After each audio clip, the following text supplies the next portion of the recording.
The Facebook notification popped up on my phone while I was reviewing quarterly reports in my corner office. I almost ignored it, but something about the preview text made me pause. Finally blocking my toxic sister. Family is better without her drama. I clicked on the notification and read Emma's full post. Below her declaration, she'd written 3 paragraphs about how some people never grow up, never take responsibility, and how cutting toxic family members out of your life is an act of self-care. The post had already received 43 likes and 17 supportive comments from mutual friends and family members. People praising her for setting boundaries and choosing her peace. I sat back in my leather chair and looked out at the city skyline. 26 years old, and my sister still saw me as the family disappointment who never amounted to anything. She had no idea that the woman she was publicly calling toxic was actually the CEO of Meridian Tech Solutions. The same company that had just offered her the marketing director position she'd been dreaming about for 2 years. I didn't respond to the post. I didn't argue or defend myself. Instead, I picked up my phone and made one call. "Hello, Jennifer. It's Alexandra.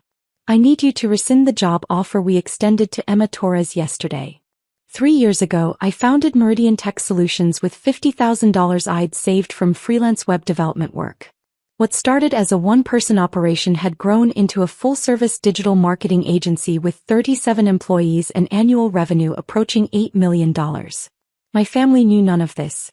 To them, I was still the college dropout who'd given up on her education to play around with computers. They assumed I was barely scraping by as a freelance web designer, living paycheck to paycheck in my small downtown apartment. They never asked about my work beyond polite dinner conversation. When I mentioned landing new clients, they nodded sympathetically and changed the subject. They saw my business talk as either boasting or delusion. Emma, in particular, had always viewed me as the irresponsible little sister who refused to grow up and get a real job. She worked in traditional marketing for a mid-sized firm, making $65,000 a year and constantly lecturing me about career stability. "You can't just rely on little freelance projects forever, Alex," she'd say during family dinners. "At some point you need to think about your future. This computer stuff isn't a real career path." I'd smile and nod, not mentioning that my little freelance projects were generating more revenue than her entire department. The irony was that Emma was actually quite talented at marketing.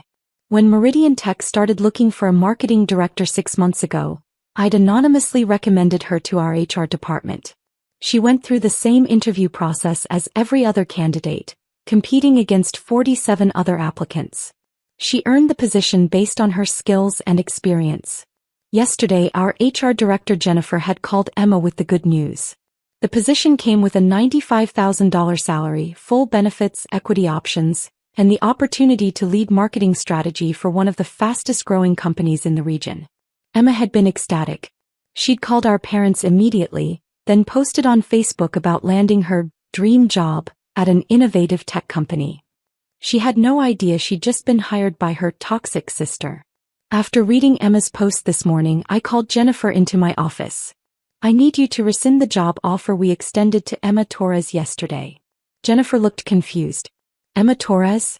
Alex, her references were excellent and the team loved her. Is there something wrong? There's a conflict of interest that just came to my attention." "What kind of conflict?" "She's my sister." Jennifer's eyes widened. "Your sister? But her last name is Torres and yours is Martinez. I use my mother's maiden name professionally. Emma and I have different fathers. Having a family member work for the company isn't necessarily a problem. Jennifer, she doesn't know I own this company. She thinks I'm a struggling freelance web designer. She doesn't know you're the CEO? My family has no idea what I actually do for a living." Jennifer sat down, processing this. "That's actually pretty impressive that you've kept this private for 3 years. It wasn't intentional initially. I just never corrected their assumptions. So what's the conflict of interest?" I showed her Emma's Facebook post. Jennifer read it silently, her expression changing from confusion to understanding. "Oh," she said quietly. "Oh wow. I can't have a senior employee who publicly calls me toxic and claims the world is better off without me. Even if she doesn't know she's talking about her boss. That does create a problematic dynamic. Call her and rescind the offer." Tell her the position has been eliminated due to budget restructuring. Are you sure about this? I'm sure.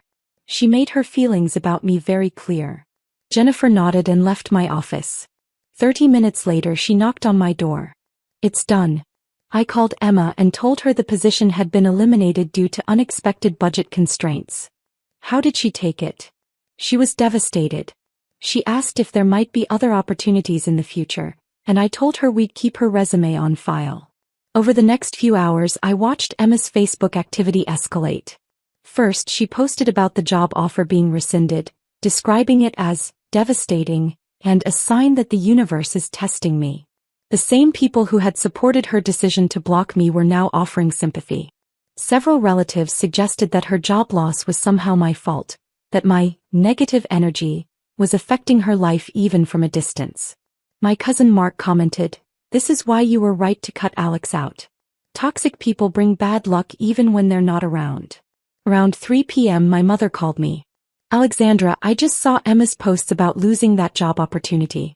She's really upset." "I saw the posts too, Mom. She thinks maybe you somehow jinxed it." "I know that sounds silly, but she's looking for someone to blame." "She's blaming me for her job being eliminated?" "Well, she's been having a hard time lately, and when people are stressed they sometimes look for scapegoats." "So I'm the scapegoat for Emma's career problems?" "Alex, you know how Emma is.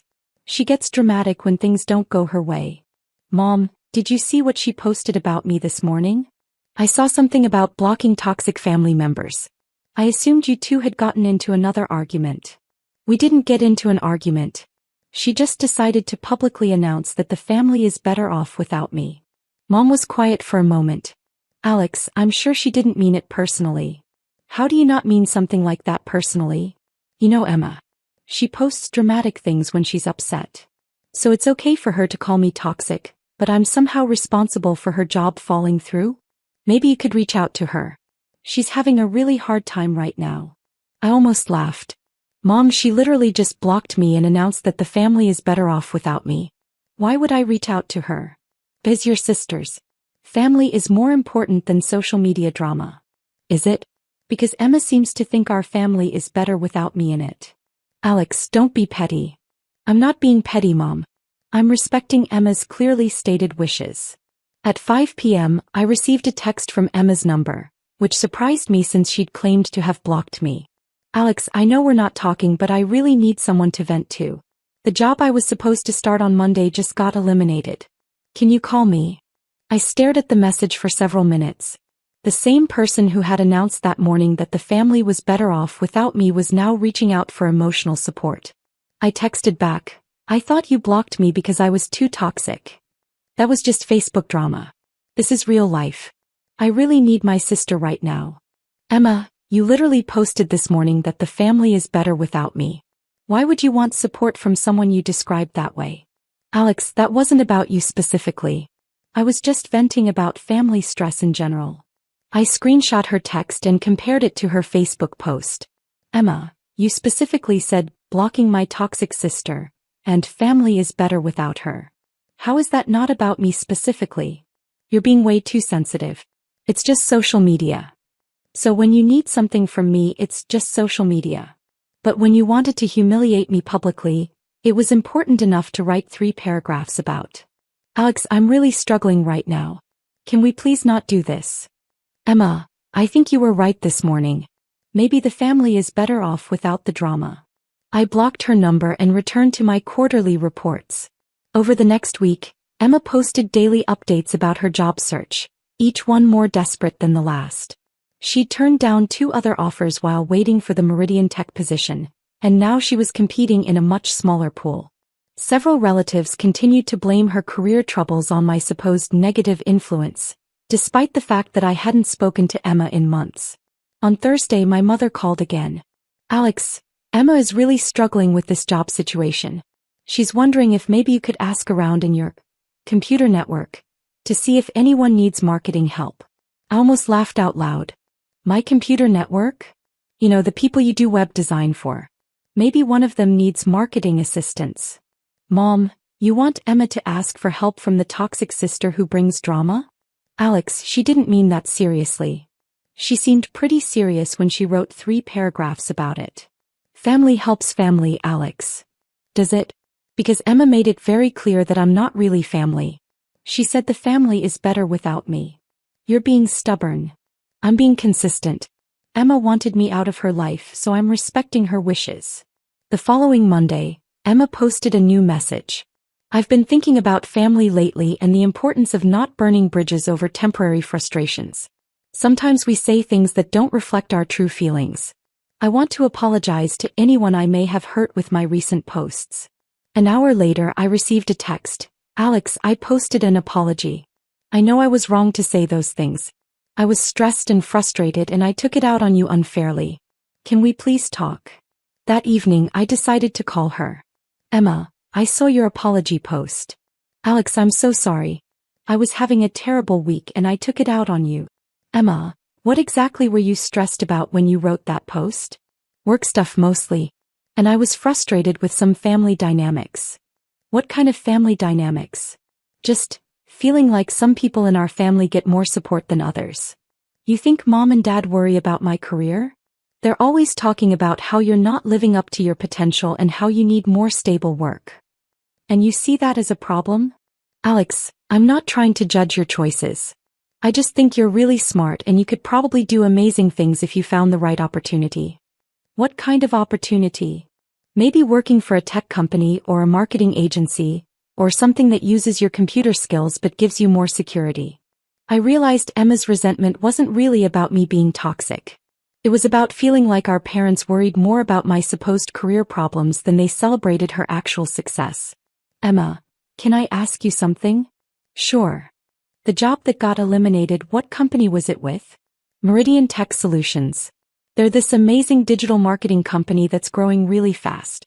The CEO is supposed to be this brilliant young entrepreneur who built the company from nothing. Sounds impressive. It really was. The salary was great, the benefits were amazing, and it would have been a huge step forward in my career. I took a deep breath. Emma, I need to tell you something about that job. What do you mean? Meridian Tech Solutions is my company. The silence lasted nearly 30 seconds. What? She finally whispered.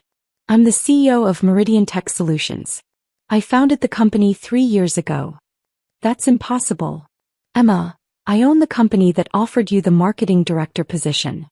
But you're a freelance web designer. No, I'm the CEO of an $8 million digital marketing agency with 37 employees. Alex, that doesn't make sense. You live in that tiny apartment. I choose to live modestly because I prefer to reinvest profits back into the business. You're serious. Completely serious. So when I applied for the job, you were applying to work for your toxic sister. Another long silence. Alex, I had no idea. I know. That's exactly the problem. What do you mean? Emma, for 3 years, you've dismissed my work as playing around with computers. You've lectured me about getting a real job. You've treated me like the irresponsible little sister who can't get her life together. But I didn't know. You didn't know because you never asked. You made assumptions about my life without ever bothering to learn the details. If I had known you owned a company, I never would have. Would have what? Treated me with respect? Emma, the fact that you only respect me now that you know I'm successful says everything. He was crying now. Alex, I'm so sorry. The job offer was rescinded because I couldn't have a senior employee who publicly called me toxic. You rescinded my job offer? I rescinded the job offer of someone who fundamentally disrespected the CEO, even if she didn't know the CEO was her sister. Alex, please. I made a terrible mistake. Can't we fix this? Emma, I spent 3 years building a successful business while you lectured me about getting my life together. I had the opportunity to hire my talented sister, and she responded by calling me toxic on social media. I didn't know it was you. That's exactly the point. You treated me poorly when you thought I had nothing to offer. Now that you know I'm successful, suddenly you want my forgiveness. That's not fair. Isn't it? This morning you thought I was a struggling freelancer who brought drama to the family. Now you know I'm a successful CEO and suddenly you want my help. Alex, what can I do to make this right? Emma, I don't know if you can. You've spent years treating me like a failure and then publicly humiliated me when you thought it was safe to do so. But we're sisters. Are we? Because this morning you thought the family was better off without me. I was wrong. I was completely wrong. Yes, you were. But being wrong and getting caught aren't the same as learning from your mistakes. What do you mean? I mean that you're sorry now because you found out I can help your career. But if I was actually the struggling freelancer you thought I was, would you be apologizing? She didn't answer immediately. Emma. I don't know. I'd like to think I would have apologized anyway. But you don't know for sure. No, I don't know for sure. That's the problem, Emma. Your respect for me is conditional on my usefulness to you. We talked for another hour about our family dynamics and the possibility of rebuilding our relationship. Emma's resentment had been building for years, based on her perception that our parents worried more about my career than they appreciated her success. Her Facebook post had been the culmination of years of frustration, but it had also revealed how she viewed me when she thought I was vulnerable. Alex, she said as our conversation wound down, is there any way I could still be considered for the marketing director position? Emma, I can't hire someone who called me toxic regardless of whether they knew I was the CEO. Even if I apologize publicly and privately? It's not about apologies. It's about judgment. You made a decision to publicly humiliate someone you thought couldn't affect your career. That shows poor judgment that I can't ignore in a senior employee. So there's no way to fix this? There might be, but it would take time and consistent changes in how you approach relationships with people you think have less power than you. What kind of changes? Emma, you need to think about why you felt comfortable publicly calling me toxic when you thought I was struggling, but you're begging for forgiveness now that you know I'm successful. I understand. Do you? Because I'm not sure you really grasp how this looks from my perspective. Help me understand. Emma, imagine if I had posted that you were toxic and the family was better off without you. Then imagine that later you found out I was in a position to help or hurt your career. How would you feel? I'd feel betrayed. Exactly. You'd wonder if I had been planning to hurt you all along. But you weren't planning to hurt me, were you? No, Emma. I recommended you for the position anonymously. I wanted you to succeed. Then why did you rescind the offer? Because after your post, I realized I couldn't have someone working for my company who had such fundamental disrespect for me. Alex, I respect you. I just didn't understand your career. Emma, respect isn't conditional on understanding someone's career. Respect is about treating people with basic human dignity regardless of their circumstances. You're right. Am I? Because if I had actually been the struggling freelancer you thought I was, would your post have been acceptable? No, it wouldn't have been acceptable regardless. Then why did you post it? Because I was frustrated and stressed and I took it out on someone I thought couldn't fight back. Her honesty was surprising. Emma, that's exactly the problem. You chose to hurt someone you thought was powerless to respond. I understand that now.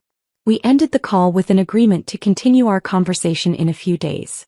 Over the next week, Emma did something unexpected.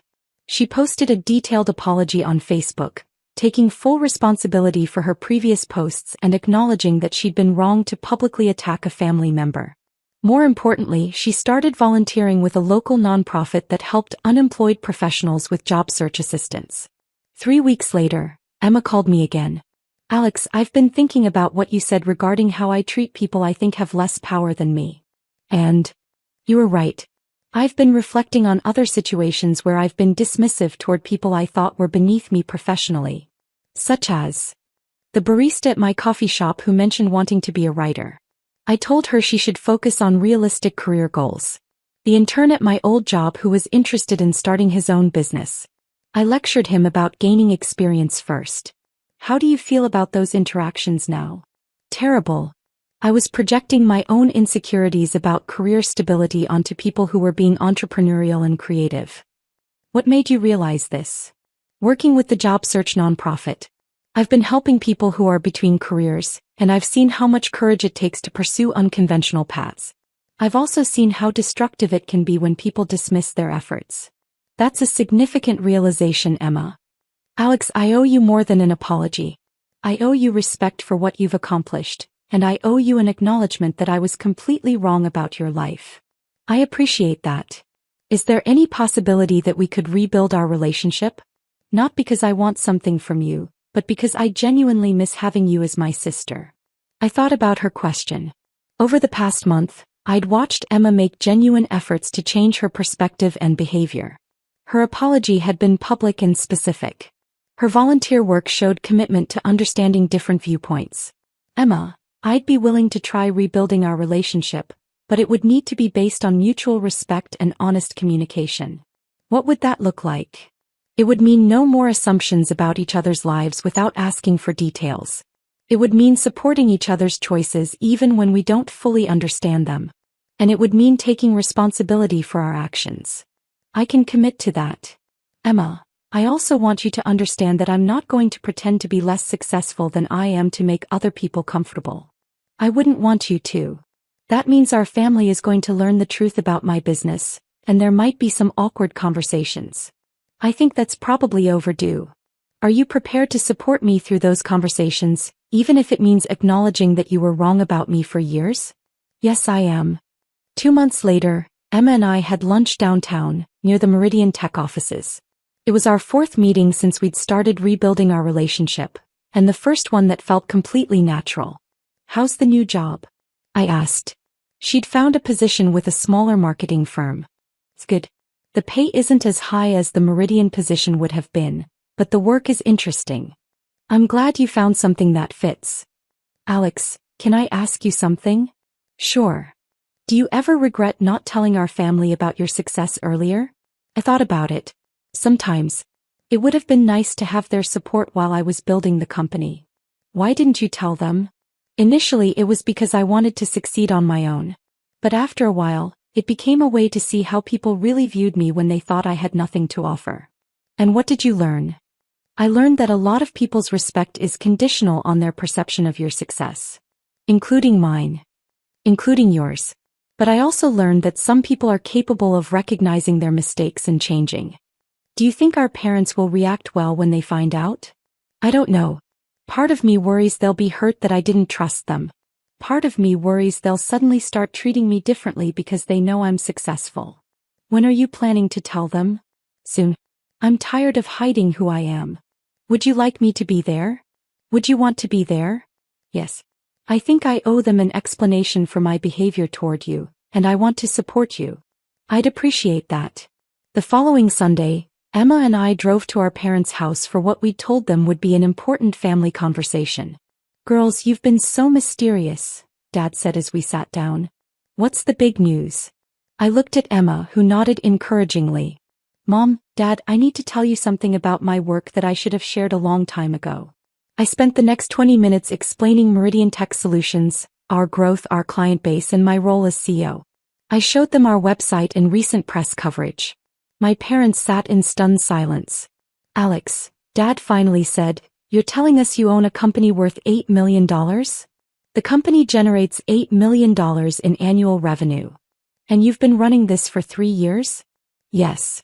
While we've been worrying about your career and lecturing you about getting a real job? Yes.